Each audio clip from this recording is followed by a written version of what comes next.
Hello, everybody, and welcome back to Rope Breaks with Jacob King. I'm your host, Jacob King, and this is going to be our end of the year 2020 wrap up. I know that 2020 hasn't had a whole lot of positives to look back on, but I did want to take this opportunity to find something to highlight in this shit show of a year. I also want to take this opportunity to thank everybody for watching the show and wish you a very happy and safe new year. When I look at 2020, I'm going to remember it as the year that I broke into wrestling. I know 2019 was when I started training, but 2019 was also the year that I was told to stop training and that a career in wrestling wasn't feasible medically.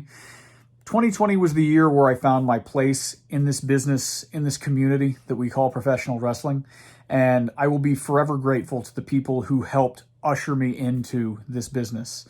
I want to give major thanks to a couple of people.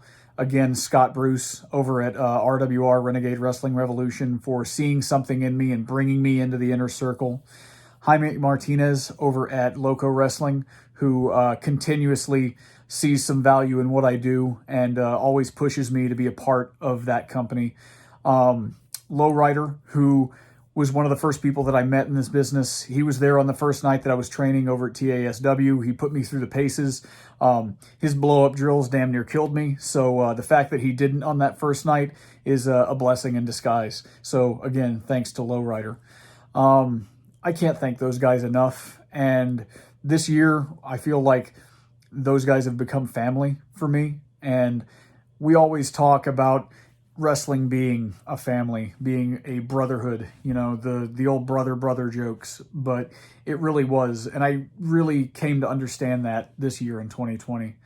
One of the things that I also want to highlight about this year is that even as terrible as things were out there were some amazing matches that I feel like I just have to highlight. So there were three that I really wanted to talk about as my favorite matches of 2020. And the first happened back in February at Reality of Wrestling, and it was the Diamonds Division Championship match between Hyon and Rok-C. I've known Rok-C since she was 17 years old, which sounds like a long time, but it was really only like a year and a half ago, really. But Rok-C has come into her own as a performer, and she just keeps getting better and better, and I love seeing her work. And being able to see her take the Diamonds Division Championship off of Hyon, knowing the history that those two have together, and seeing how well they work together in the ring. That match was probably the most emotional match I've seen in 2020. There was not a dry eye in the house that night whenever Rok-C won that title. And I think that both women should really be proud of that match. And you can go back and watch it again and again and again and see how much that match meant to both of them. And looking at the crowd, you can see how much it meant to everybody who saw it. And so that's one of the matches that I wanted to highlight. Another one, and this is going to sound biased because it comes from Loco Wrestling, but another match I want to highlight was the absolutely insane contest between Gino and Mecha Wolf. Gino is one of those top-tier Texas talents that we always talk about, but the thing that I love about Gino, despite the fact that he has one of the most punchable faces in wrestling, is that he's just so damn good at what he does. And not only is he so damn good at what he does, but he's never content to settle. He's never content to stay at the same level. He's always trying to top himself. And looking at that match with Mecha Wolf, I really don't know how he's going to top himself going forward. He set a very, very high bar with that match. It was absolutely stunning. Kudos to both guys. I don't like giving out star ratings. I don't like calling something a 5-star match or a 10 out of 10, but that was an absolutely insane match. And I was very, very happy to be part of Loco Wrestling, to be part of the promotion that brought that match to the airwaves. So that's another one that I really wanted to talk about. And my unofficial official match of the year, congratulations to Mysterious Q and the one called Manders. Their no disqualification match at New Texas Pro Wrestling Prevents Popovich was one of the most insane matches I saw all year. It was one of the most intense matches I saw all year.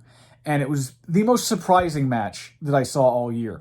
Because I've watched Mysterious Q for the last 2 years and thought he was one of the best wrestlers in Texas. And that's selling him short. Mysterious Q is one of the best wrestlers anywhere. The man deserves to be seen by anybody and everybody who can put their eyeballs on him. He is a tremendous talent. I cannot say enough about how good Mysterious Q is. But that match showed me a side of him that I hadn't seen before. It put him in a situation that I hadn't seen him operate in before. And the ease with which he stepped into that type of environment and the way that he sold the storyline of that match. Dear God, if you have not seen it, you need to hop on IWTV. You need to watch that match because it is astounding. It is, as I said, my official, unofficial match of the year. And that's really it. I just wanted to highlight some matches that I look back on fondly, that really opened my eyes, that made me think, you know what, God damn it, I really do love wrestling. 2020 was terrible for a lot of reasons.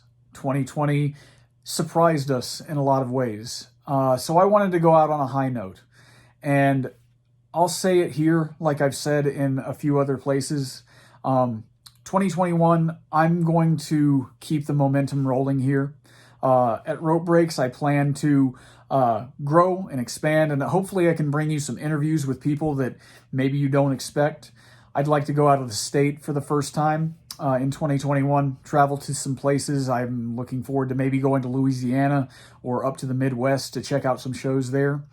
And more than that, I'm going to grow in my capacity as the general manager of Renegade Wrestling Revolution and hopefully bring you some amazing matches, some first-time matchups, and some stuff that will remind you why you love wrestling. And if you're watching this, I'm hoping that it is because you do love wrestling as much as I do. So thank you so very much for following the show. Again, please like and subscribe. It helps me do what I do if I know that somebody's actually watching it. You can also follow me on Twitter and Instagram. My handle is @JacobKingHTX. And I will see you in 2021. Thank you, guys, and I'll see you next time.